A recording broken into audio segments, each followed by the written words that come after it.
Welcome back. We are joined Selamat datang again by kembali. Ambassador Kita kembali bersama Duta Besar Chas Freeman, yang pernah memegang banyak posisi penting di pemerintahan AS, termasuk menjabat Asisten Menteri Pertahanan.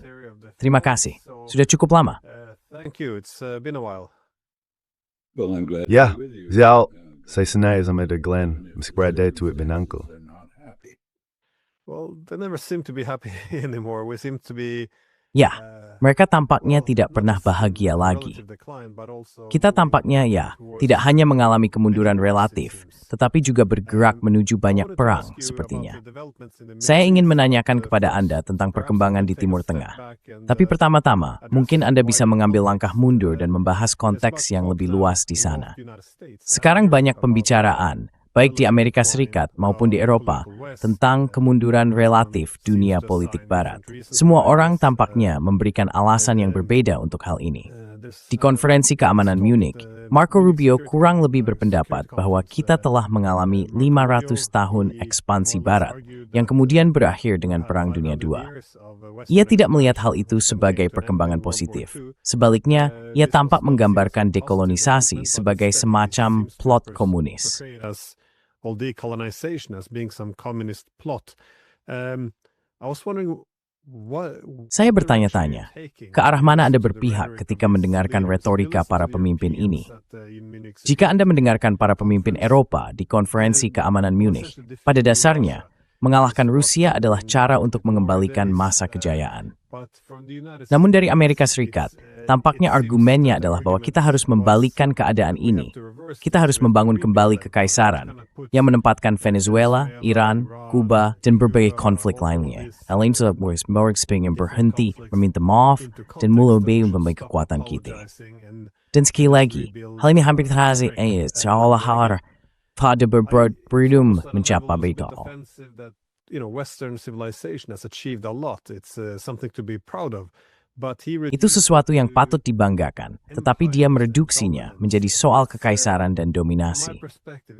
Dari sudut pandang saya, hal itu seolah menunjukkan bahwa tantangan utama di zaman kita adalah bagaimana dunia politik Barat dapat menyesuaikan diri dengan era pasca hegemonik setelah masa unipolaritas. Namun, baik orang Eropa maupun Amerika, meskipun menempuh jalur yang berbeda, tampaknya berasumsi bahwa kita harus kembali menyingkirkan pihak lain untuk memulihkan kejayaan peradaban Barat, yang pada dasarnya masih berarti dominasi. Saya penasaran bagaimana Anda menafsirkan retorika yang muncul dari Munich. Well, of course, I agree that we had fun. Tentu saja, saya setuju bahwa kita telah mengalami 5 abad dominasi Barat dalam urusan global. Itu adalah fakta. Fakta lainnya adalah bahwa masa itu telah berakhir. Saya merasa sangat aneh bahwa seorang Kuba Amerika seperti Marco Rubio menentang dekolonisasi, mengingat bahwa ia merupakan produk dari Kekaisaran Spanyol, atau lebih tepatnya bahwa ia hadir pada awal terbentuknya dominasi Barat selama 5 abad itu. Christopher Columbus, Cristobal Colon dalam bahasa Spanyol, ketika memasuki Bahama dan kemudian melanjutkan ke Kuba menghapus Samudra Atlantik sebagai penghalang ekologis dan menyatukan dunia. Untuk Pertasawik satu tatanan global tunggal, bukan hanya secara politik, tetapi juga secara ekologis. Not just political, but ecological. I mean, the Great Columbian Exchange of Maksud saya, pertukaran besar-besaran hewan, tumbuhan, dan penyakit yang terjadi pada masa Columbus memiliki konsekuensi yang sangat besar. Itu adalah awalnya, dan sekarang kita berada di ujungnya. Saya tidak merasa tertarik pada argumen yang didasarkan pada nostalgia terhadap dominasi, dan saya ragu banyak orang lain yang merasa sebaliknya. Tentu saja dalam kasus konferamanan Munich kita melihat 2 fenomena. Yang pertama, seperti yang Anda katakan, adalah definisi kepentingan nasional yang sangat berbeda terkait peran Rusia dalam urusan Eurasia dan global. Dengan Amerika Serikat meremehkan ancaman Rusia, yang aneh, karena tentu saja kita sangat berperan dalam menciptakannya pada tahun 1940-an, dan orang Eropa berpegang teguh padanya karena tidak memiliki pilar persatuan lain di Eropa. Pillar of unity in Europe. But the other issue here is that the United States Namun, masalah lain di sini adalah bahwa Amerika Serikat didirikan berdasarkan prinsip-prinsip pencerahan Eropa. Itulah sebabnya deklarasi kemerdekaan dimulai sebagaimana adanya, dengan pernyataan bahwa semua manusia dilahirkan setara dan memiliki hak untuk mengejar kebebasan, kebahagiaan, dan sebagainya. Amerika Serikat kini, secara resmi, di bawah pemerintahan Trump, telah menolak pencerahan Eropa dan nilai-nilainya. Dan kini kita mendengar bahwa hal ini bahkan mencakup penolakan terhadap gagasan tentang demokrasi. Pemerintahan Trump sedang merencanakan untuk menyelewengkan atau bahkan mencegah pemilihan umum yang akan berlangsung pada bulan November tahun ini.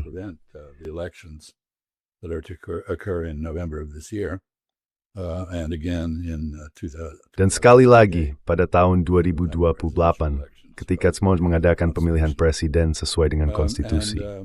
Gagasan tentang proses hukum yang semestinya bahwa dari proses itulah yang menghasilkan suatu hasil yang menentukan apakah hasil tersebut sah atau tidaklah, juga ditolak. Kita melihat bangunan hukum internasional yang didasarkan pada pemikiran Grotius dan pengembangannya lebih lanjut yang sebagian besar dipimpin oleh Amerika Serikat pada awal abad ke-20. Juga ditolak dengan terjadinya pembunuhan di laut lepas, pelanggaran terhadap kedaulatan negara lain, dan upaya untuk menundukkan kembali negara-negara dalam bentuk semi-kolonial, seperti dalam kasus Venezuela.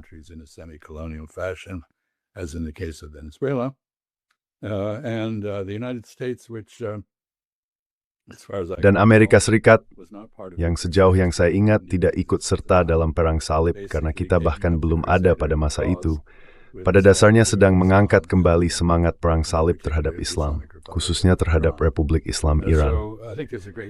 Jadi saya pikir ada banyak disonansi kognitif di sini. Hal terbaik yang bisa dikatakan tentang konferensi Munich itu adalah bahwa konferensi tersebut telah menyingkap perbedaan-perbedaan ini dengan cara yang memaksa mereka untuk dibahas. Sementara sebelum kehadiran Wakil Presiden J.D. Vance tahun lalu di konferensi keamanan Munich, ada sedikit rasa puas diri dan kepura-puraan tentang kesatuan transatlantik. Hal itu tampaknya telah hilang. Orang-orang Eropa begitu for berberdapu reagis booking ready, step to the spell of space. Once again on its own as it was in 1914. Yeah. Ya, ini jelas merupakan konferensi keamanan paling aneh di Munich sejauh ini. Tahun lalu memang cukup menyaingi, tentu saja. Tapi yang satu ini benar-benar aneh. Aku selalu ingat kembali pada konferensi keamanan Munich tahun 2007, ketika Vladimir Putin memberikan pidato. Biasanya orang hanya menyebutnya sebagai pidato yang keras, tapi menurutku dia menyampaikan banyak poin yang bagus di sana. Salah satunya, dia mengatakan bahwa itu adalah peringatan terhadap dunia unipolar.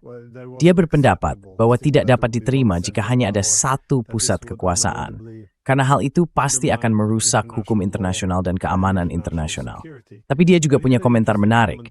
Dia mengatakan bahwa hal itu juga bukan akan menghancurkan Amerika Serikat, tapi akan menggerogoti AS juga.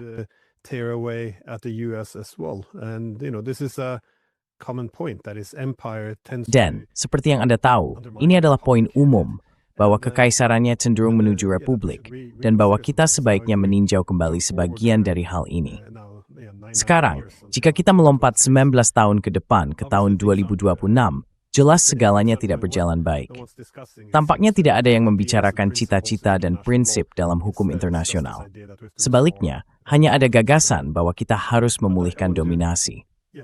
Tapi saya ingin membahas Timur Tengah. Karism statnya dimelihat. Dalam konteks ini, strategis luas untuk kamu selected. AS tampaknya berencana mempan melawan Iran. Insepa berpendapat bahwa ini taktik tekan.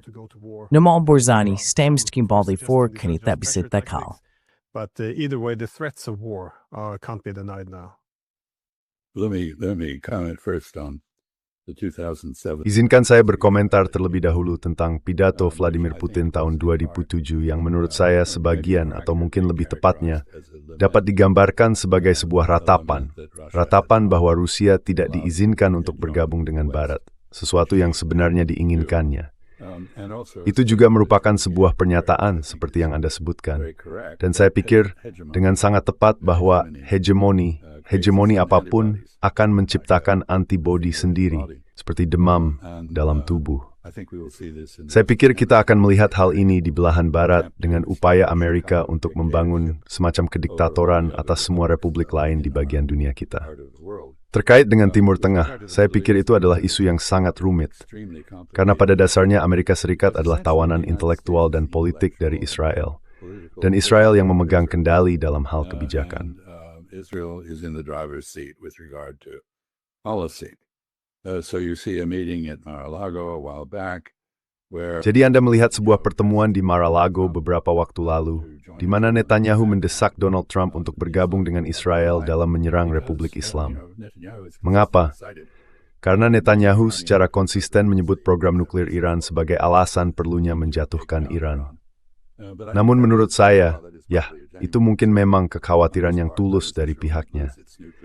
Artinya Israel mungkin akan kehilangan monopoli nuklirnya di Asia Barat dan tidak ingin hal itu terjadi. Karena itulah jaminan utama keberadaan negara pemukim Israel.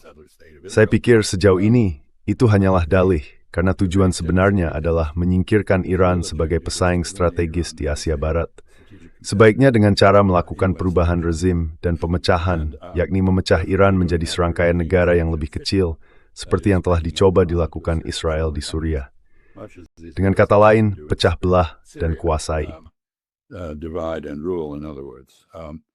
And since Israel doesn't appear to have the capability to do that on its own, Dan karena Israel tampaknya tidak memiliki kemampuan untuk melakukan itu sendiri, meskipun memiliki reputasi yang tangguh sebagai agresor, kita melihat upaya untuk membuat Amerika Serikat melakukannya demi Israel.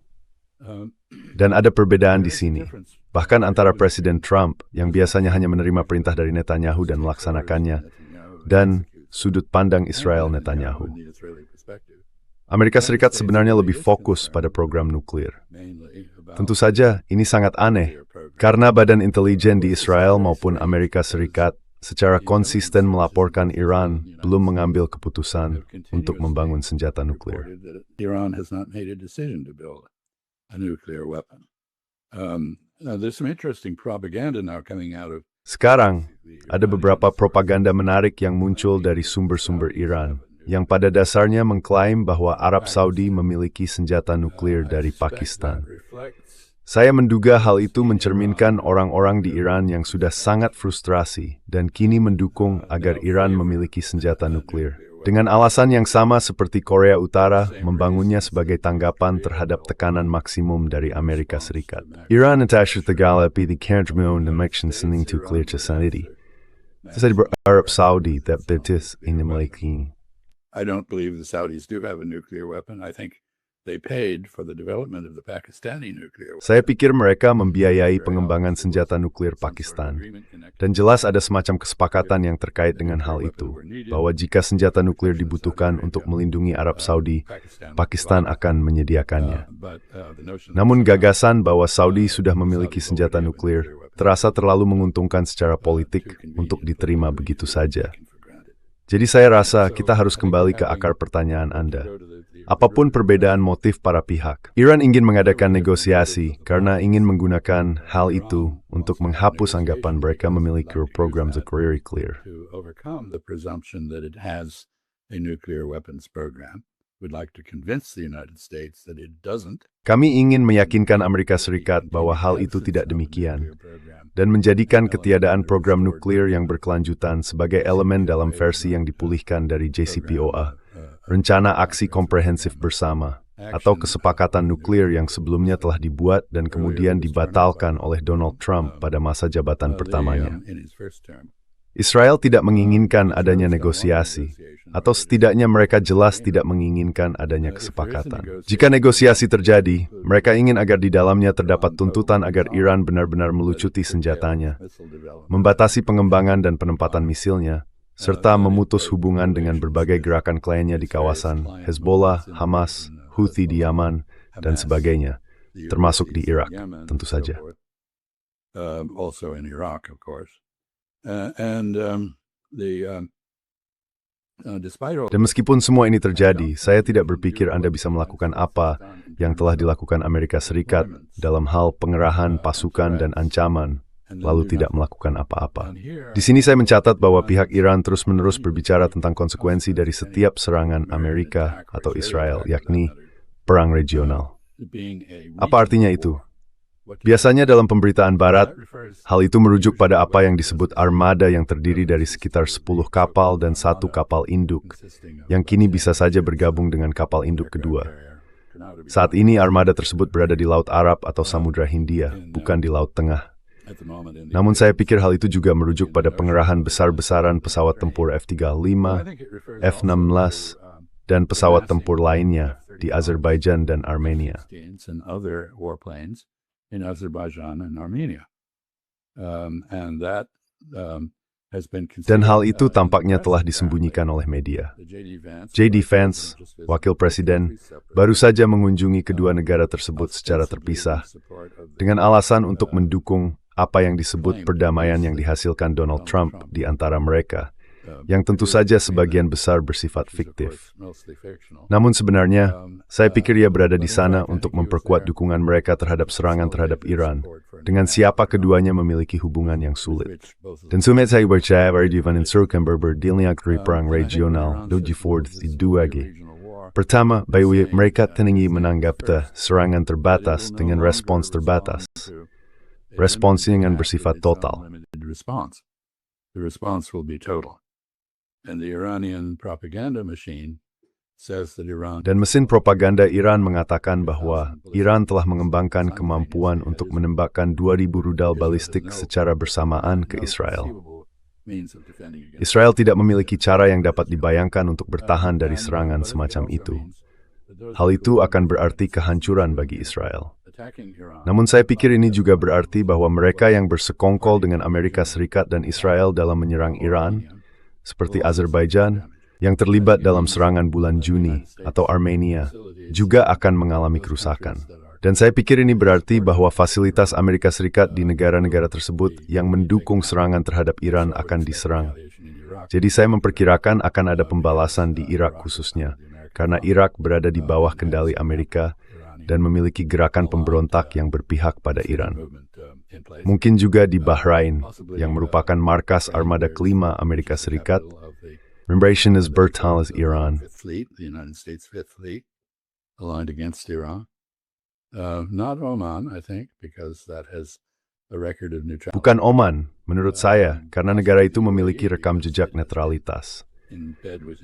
Mungkin Uni Emirat Arab, karena telah menjalin hubungan erat dengan Israel melalui perjanjian Abraham. Dan meskipun sekarang telah menolak niat untuk menyerang Iran, negara itu masih sangat dianggap sebagai bagian dari koalisi yang menentang Iran.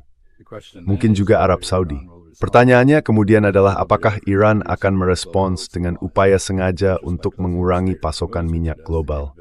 Bukan hanya dengan menutup Selat Hormuz, yang memang mampu mereka lakukan, tetapi juga dengan menghancurkan fasilitas produksi minyak di negara-negara tetangga. Satu komplikasi terakhir di sini, dan saya akan berhenti sebentar agar Anda bisa mengajukan salah satu pertanyaan rumit Anda. Komplikasi terakhir adalah latihan gabungan yang dijadwalkan antara Angkatan Laut Tiongkok, Iran, dan Rusia, yang menurut saya untuk 2 minggu dari sekarang.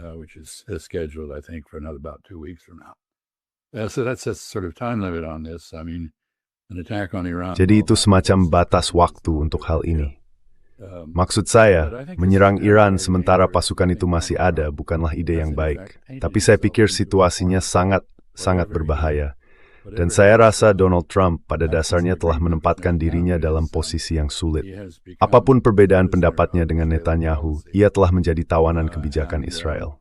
Dan jika kita melihat serangan terhadap Iran, yang menurut saya sekarang sangat mungkin terjadi, berdasarkan pengamatan George Kennan, bahwa jika seseorang menghabiskan banyak waktu mempersiapkan perang, maka perang sangat mungkin terjadi. Maka saya pikir adalah momennya.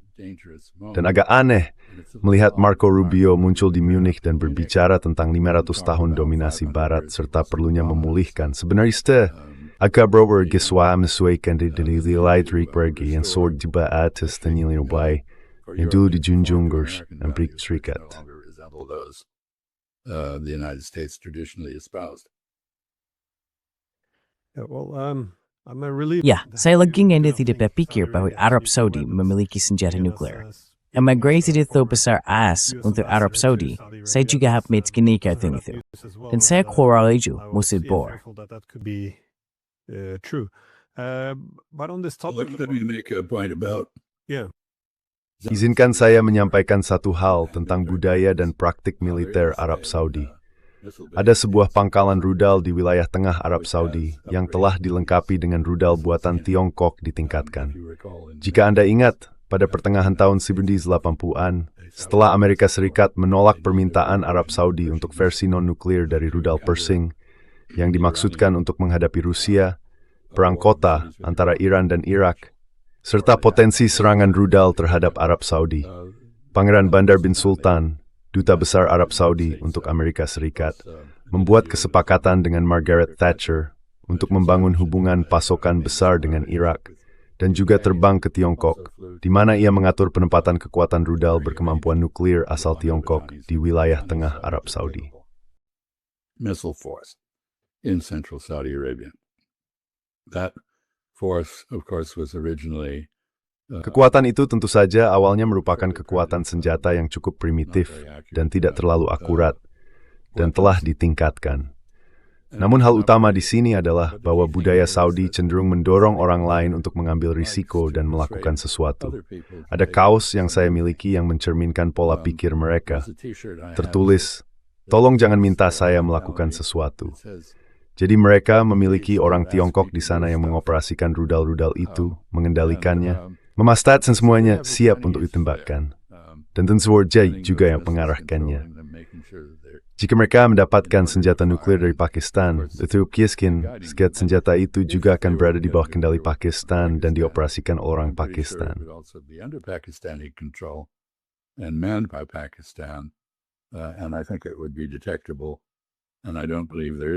Saya pikir hal itu akan dapat terdeteksi, dan saya tidak percaya hal seperti itu ada. Tapi itu bisa saja terjadi. Artinya jika Iran benar-benar mengembangkan senjata nuklir, yang mana kita dan Israel telah memberinya segala alasan yang mungkin untuk melakukannya, maka saya pikir kesepakatan dengan Pakistan akan menjadi semakin tegang. Sementara itu, Pakistan dan Arab Saudi telah menandatangani fakta pertahanan yang bisa dibilang memberdayakan jaminan penerangan nuklir dan rizki kepada Arab Saudi di Ben. Dan sekarang Turki jihabristas in Proyeji. Jadi, Cherry Slawi dan Berkan petirum tumudration tuvern. The best hati semingguan si pergang bahwa hal itu betul taplada. Skepticism that it is in fact true. But in terms of a wider Tapi dalam hal perang regional yang lebih luas, karena tampaknya itulah arah yang akan dituju. Maksud saya, seperti yang kamu katakan, Iran tidak akan menerima serangan kecil sebagai simbol, lalu menganggap semuanya selesai. Mereka akan menganggap setiap serangan sebagai perang skala penuh. Jadi mereka akan membalas dengan menyerang pangkalan dan aset Amerika di kawasan itu. Jadi, ya, sepertinya ini pertanyaan dengan dua sisi. Menurutmu, bagaimana Arab Saudi akan memposisikan diri dalam perang ini? Karena itu benar-benar bagian penting di papan permainan ini. Dan juga, Rusia Tiongkok. Mereka tampaknya tidak hanya melakukan latihan angkatan laut bersama Iran, tetapi juga memiliki kerjasama dalam hal senjata, intelijen, dan militer.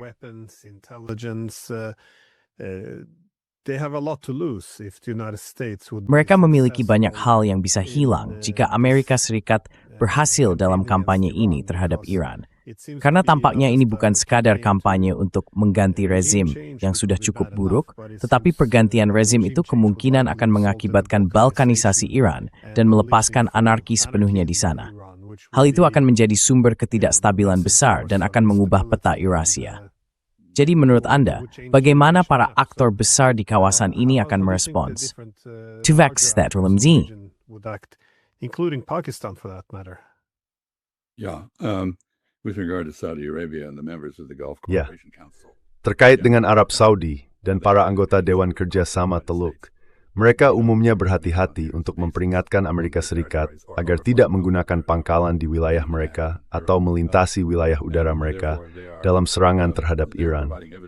Mereka menunjukkan bahwa ada deten de facto yang mulai muncul antara mereka dan Iran, yang dimaksudkan untuk menyeimbangkan agresi Israel dan dominasi militer di kawasan tersebut. Demokrasi statik keperskarit dan terlibat dan break vitar. Itu menjadi terukur apakah stan namun tulisan sikap tersebut demi tertinggal itu tidak bersering main. positions and refrain from attacking them. And here I want to mention also that Dan di sini saya ingin menyebutkan bahwa meskipun gerakan-gerakan klien Iran di kawasan mungkin telah sangat melemah, mereka juga tampaknya sedang bersiap untuk memberikan respons besar terhadap agresi Israel lebih lanjut. Kita bisa saja melihat pengulangan misalnya dari dugaan serangan Houthi terhadap Abqaiq, fasilitas pengolahan minyak utama di Provinsi Timur Arab Saudi. Mungkin juga ada serangan terhadap Adenok di UAE. Tidak harus langsung dari Iran, tetapi dari sekutunya di kawasan. Jadi saya pikir cukup jelas bahwa baik pihak Arab maupun Turki telah sangat aktif berupaya mencegah terjadinya perang. Awalnya, Amerika Serikat mengusulkan pertemuan di Istanbul dengan pihak Iran, di mana Washington berharap negara-negara Arab Teluk akan bergabung dengan AS dalam koalisi melawan Iran. In a coalition against Iran. They refused. Mereka menolak. Selain itu, dalam pertemuan tersebut, Marco Rubio bersikeras bahwa agar pertemuan dapat berlangsung, pembahasannya harus mencakup bukan hanya program nuklir Iran, tetapi juga pembongkaran kekuatan misilnya dan pemutusan hubungan dengan gerakan-gerakan kliennya. Tanpa ketiga topik itu dalam agenda, katanya, tidak akan ada pertemuan. Dan pihak Iran berkata tidak ada pertemuan. Pada saat itu, Amerika Serikat kembali mengajukan usulan bertemu di Muscat, Oman, yang bersifat netral. Jika satu yang jelas terlihat adalah hilangnya pengaruh kepemimpinan Amerika di Asia Barat di luar Israel.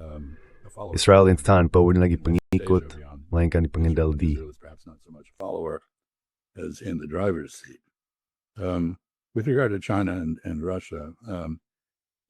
Terkait dengan Tiongkok dan Rusia, yang kita lihat pada dasarnya adalah tekad dari pihak mereka untuk mengurangi kemungkinan bahwa serangan Amerika terhadap Iran dapat berhasil. Dan mereka telah melakukannya dengan berbagai tingkat keberhasilan. Rusia tentu saja sedang terikat di Ukraina. Meskipun mereka memproduksi sejumlah besar persenjataan, persenjataan itu didedikasikan untuk Ukraina dan sebagian besar tidak benar-benar tersedia untuk diekspor ke Iran. Faktanya, perdagangan asorganya sampai atas tertentu justru berjalan ke arah sebaliknya, dengan drone rancangan Iran diekspor ke Rusia, baik teknologinya maupun peralatannya. Orang Tionghoa Tiu Brobage. They have a huge industrial surge capacity. Mereka memiliki kapasitas lonjakan industri yang sangat besar, dan ada laporan bahwa mereka telah menyediakan radar 3 dimensi canggih yang mampu mengidentifikasi, menemukan, dan melacak pesawat siluman seperti F-35 serta HQ-9 yang merupakan versi mereka dari sistem Rusia S-400 dengan beberapa peningkatan yang tampak. Ini adalah sistem pertahanan anti-pesawat dan anti-rudal jarak jauh yang cukup efektif. Jadi mereka melakukan apa? Lapal yang saya rasa di berbalai dan mengetahui Vori. Mereka berupaya memperkuat pertahanan diri Iran tepat karena mereka mendukung kedaulatan Iran, integritas teritorial, dan keberlangsungan Westphalia yang dirangkum dengan baik dalam 5 prinsip hidup berdampingan secara damai. Jurhayur Tiamat Amerika Serikat semabasa jenta hisnan tatanan antidist, tanaring tatan minjul, Tataradan Imaward Stafford, Euro Atlantic, and the Pujil Kit Staxabio di Munich. Marco Rubio extolled at Munich. But usually it's very easy to get. Tapi biasanya, seperti yang kamu tahu, sangat mudah untuk mendapatkan versi yang disederhanakan bahwa di Timur Tengah ada negara-negara Teluk yang berhadapan dengan Iran. Dan tentu saja, AS memanfaatkan hal ini. Selama konflik tetap ada, Iran akan melemah dan negara-negara Arab akan tetap setia. Namun, sejauh mana menurutmu negara-negara Teluk ini benar-benar berkepentingan untuk memiliki perang besar di mana Iran dikalahkan? Karena dalam skenario seperti itu, akan ada lebih sedikit pembatasan terhadap Israel, dan Israel mungkin juga akan semakin sedikit bergantung pada mereka, yang berarti Israel bisa mengambil sikap yang lebih keras jika ingin memperluas wilayahnya di kawasan tersebut. Secara keseluruhan, tampaknya tidak sepenuhnya menjadi kepentingan negara-negara Teluk untuk melihat Iran dikalahkan. Kita bisa bilangnya, mungkin, tapi dikalahkan? Aku tidak yakin.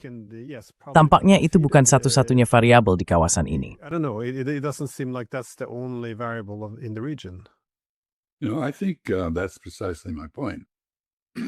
Kau tahu, menurutku itulah tepatnya maksudku, bahwa sedang terbentuk sebuah koalisi de facto untuk menyeimbangkan Israel. Iran sangat terlibat dalam hal itu. Ya, memang benar bahwa di masa lalu, terutama pada tahun-tahun awal Republik Islam, Iran berusaha mengekspor sistem pemerintahannya, walayat al-faqih, yaitu pemerintahan oleh para pemimpin agama. Dan hal ini tentu saja ditolak oleh negara-negara di kawasan yang mayoritas Sunni. Iran berhasil memperoleh pengaruh di Lebanon melalui pertumbuhan mayoritas Syiah di sana dan Hizbullah. Dan hal itu dapat diterima meskipun tidak diikuti oleh Suriah di bawah pemerintahan Assad.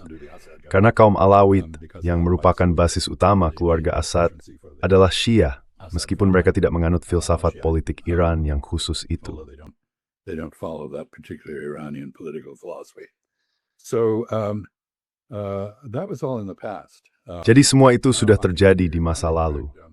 Sekarang saya pikir Anda sepenuhnya benar.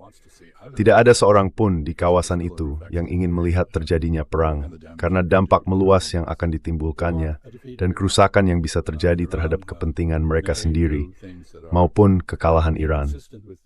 Iran mungkin melakukan hal-hal yang tidak sejalan dengan kepentingan negara-negara Teluk.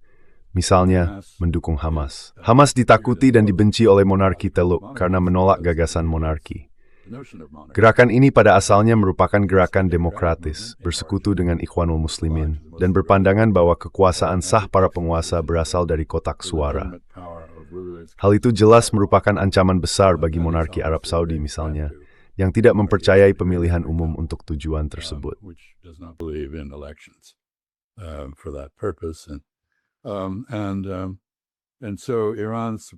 Jadi dukungan Iran terhadap Hamas, meskipun Hamas adalah kelompok Sunni dan biasanya akan berseberangan dengan rezim Syiah di Iran, mencerminkan orientasi demokratisnya, yang merupakan sesuatu yang ditakuti oleh negara-negara di Teluk. Jadi ini bukanlah kecocokan yang sempurna. Namun dalam istilah geopolitik, mereka memiliki banyak alasan untuk bekerja sama. Dan saya pikir disitulah kita pada dasarnya melihat semacam respons pasif-agresif dari negara-negara Teluk terhadap ancaman Amerika dan Israel terhadap Iran. Dan hal ini bisa berkembang lebih jauh. Seperti yang saya katakan, hegemoni menumbuhkan antibodi alaminya sendiri. Dan Israel sedang berupaya mencapai hegemoni di kawasan dengan dukungan Amerika. Pada saat yang sama, tentu saja, dan menurut saya tidak kalah penting, Netanyahu sedang berbicara tentang mengurangi ketergantungan Israel pada Amerika Serikat.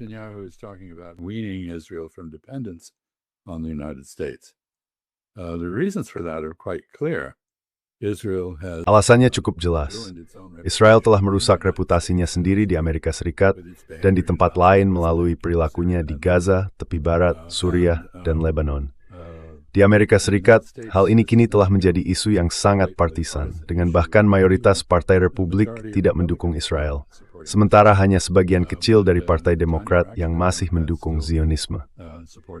Jadi Zionisme sedang menghadapi kesulitan, dan orang-orang Israel yang cerdas menyadari presiden dari dua kerajaan Kristen yang didirikan di Palestina pada abad ke-11 dan ke-12, yang masing-masing bertahan kurang dari 1 abad dan hancur karena kehilangan dukungan dari pihak luar yang penting bagi kelangsungan hidup mereka.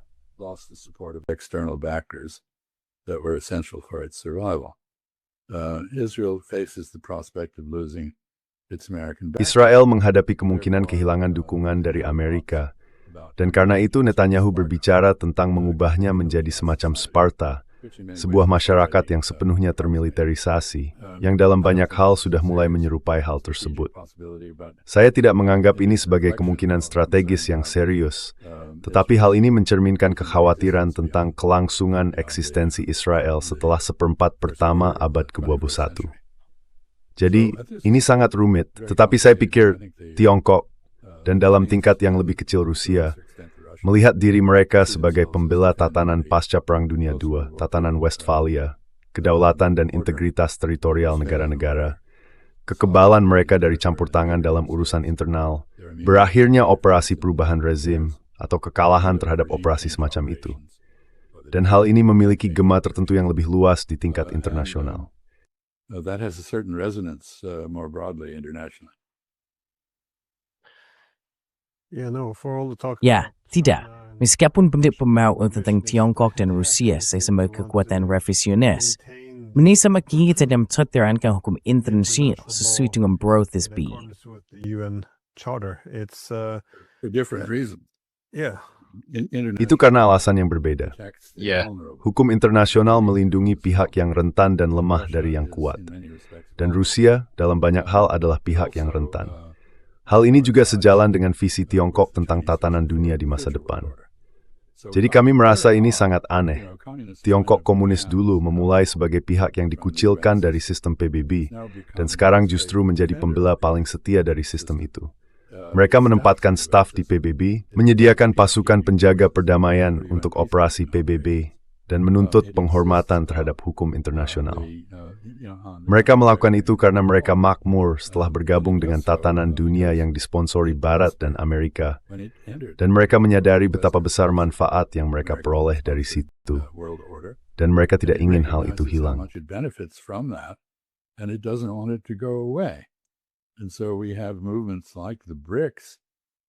Jadi kita memiliki gerakan seperti BRICS yang pada dasarnya menentang upaya untuk menggulingkan tatanan pasca Perang Dunia II. Mereka ingin sedikit mereformasinya, tetapi tetap ingin mempertahankannya. Dan kita memiliki Amerika Serikat yang membantu menciptakan tatanan itu, kini merusaknya dimanapun ia bisa. Jadi ini adalah momen yang sangat aneh dalam sejarah. Banyak orang telah menunjukkan, dan saya menyebutnya belum pernah terjadi sebelumnya, yakni kapan kita pernah melihat sebuah hegemon dengan sengaja menghancurkan hegemoninya sendiri. Tidak, ini sangat aneh.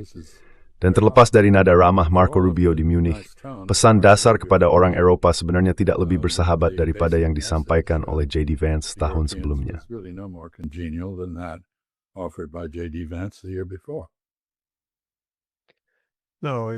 Dethi, nay daran tuwiship disruba ripol. Rumabrad skanim kamali samlaf reminder atau Eropa tu busy makin Amerika. Agir wovo thusaf you. Benar, lakukan dengan caraku atau jalani jalanmu sendiri. Tapi ya, nada bicaranya saja yang berbeda. Bagaimanapun, Marco Rubio adalah seorang neokonservatif sejati. Ia percaya pada penggunaan kekuatan, seperti yang telah ditunjukkan dalam merancang kebijakan terhadap Venezuela, dan ia yakin bisa menggulingkan pemerintahan Kuba, tujuan lama dirinya dan para konstituennya di Florida Selatan. Faktanya, Amerika Serikat melakukan segala hal yang mungkin untuk membuat Kuba menderita, dengan harapan bahwa hal itu akan berujung pada kejatuhan rezim warisan Castro. Tapi seperti yang kamu tahu, masih belum jelas apakah itu akan berhasil.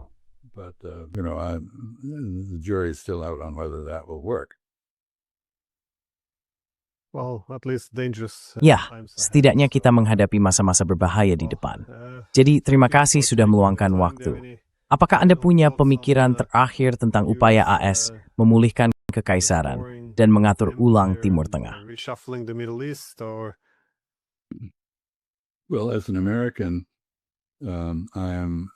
Sebagai orang Amerika, saya sangat prihatin dengan sejauh mana petualangan luar negeri justru membantu dan mendukung pelanggaran hukum di dalam negeri. Dan saya berbagi, ini sedikit pujian untuk orang Norwegia, Anda tahu, saya berbagi keinginan agar rakyat Minnesota dianugerahi hadiah Nobel Perdamaian atas perlawanan mereka yang sangat terkendali, bermartabat dan tegas terhadap penyalahgunaan hukum dan bentuk penyalahgunaan lainnya. Jadi, yang kita saksikan adalah keruntuhan Amerika Serikat dari dalam, sekaligus keruntuhan tatanan dunia, yang dulu Amerika Serikat menjadi kekuatan utama di luar negeri. Gambar ini tidak baik.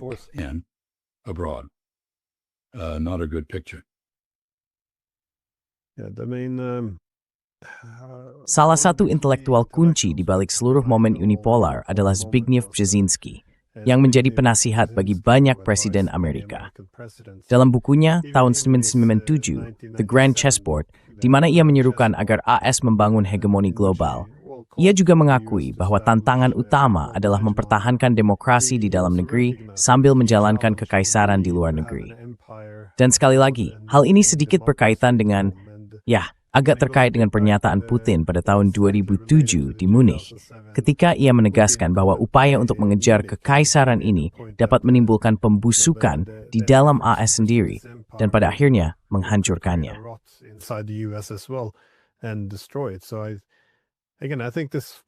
Jadi sekali lagi, saya pikir gagasan yang lebih luas bahwa kita harus mulai menyesuaikan diri dengan tatanan pasca hegemonik tidak seharusnya dianggap sebagai kekalahan. Saya rasa hal itu bisa membantu untuk sedikit menurunkan skala ambisi, membiarkan dunia menyeimbangkan dirinya sendiri, alih-alih semua kekuatan besar menyeimbangkan diri terhadap AS, dan membiarkannya memulihkan diri, memperbaiki ekonominya, masyarakatnya, dan struktur politiknya. Karena saat ini, perjuangan untuk menghidupkan kembali hegemon adalah permainan serba atau tidak sama sekali. Dan bagaimanapun juga, tampaknya kita mungkin akan kalah. Jadi saya berharap pelajarannya tidak akan terlalu menyakitkan, dan bahwa kita sedang menuju ke arah yang sedikit lebih masuk akal daripada apa yang kita lihat sekarang. Karena sirkus di Munich ini sungguh menyedihkan untuk disaksikan. Ini adalah keadaan yang menyedihkan. Well, if I may, there is a fundamental contradiction. Baik, jika saya boleh, ada kontradiksi mendasar antara paham libertarian Thomas Jefferson dan banyak bapak pendiri kita, kejeniusannya konstitusi yang didasarkan pada gagasan bahwa pemerintahan yang paling sedikit mengatur adalah pemerintahan yang terbaik dan pengelolaan sebuah imperium. Dan saya pikir apa yang telah kita tunjukkan adalah bahwa kontradiksi ini pada akhirnya bersifat fatal. Kita juga telah menunjukkan bahwa pemerintahan yang dirancang untuk kesulitan dalam menggunakan kekuasaan atau memaksakan keputusan kepada rakyatnya sendiri tidaklah cakap dalam mengelola sebuah imperium di luar negeri. At home is not competent at managing an empire abroad. So we're seeing the contradiction sharpen. Jadi kita melihat kontradiksi itu semakin tajam. Dan saya berharap tradisi libertarian kita, dengan segala kesulitannya, termasuk hak untuk memanggul senjata melawan pemerintah, akan menang atas gagasan Hobbes tentang Leviathan. Saya tidak tahu apakah Donald Trump pernah membaca Hobbes. Saya agak curiga dia belum pernah. Tapi jelas dia sejalan dengan cara berpikir itu. Kan dengan John Locke dan para pemikir Inggris lainnya yang menginspirasi revolusi kita melawan kerajaan. Jadi saya pikir ini belum berakhir, tapi kita berada di ujung pisau. Saya tahu ke arah mana ini akan berjalan. Saya sebaiknya membiarkan Anda menikmati lebih banyak waktu di hari Minggu Anda, dan senang sekali berbicara dengan Anda seperti biasa. Pertanyaan-pertanyaan Anda selalu luar biasa, yang kemudian membutuhkan jawaban berkugang berbelit-belit, dan saya mengorginya. I appreciate that. I hope Saya harap yang lain gitu Maret. Everything.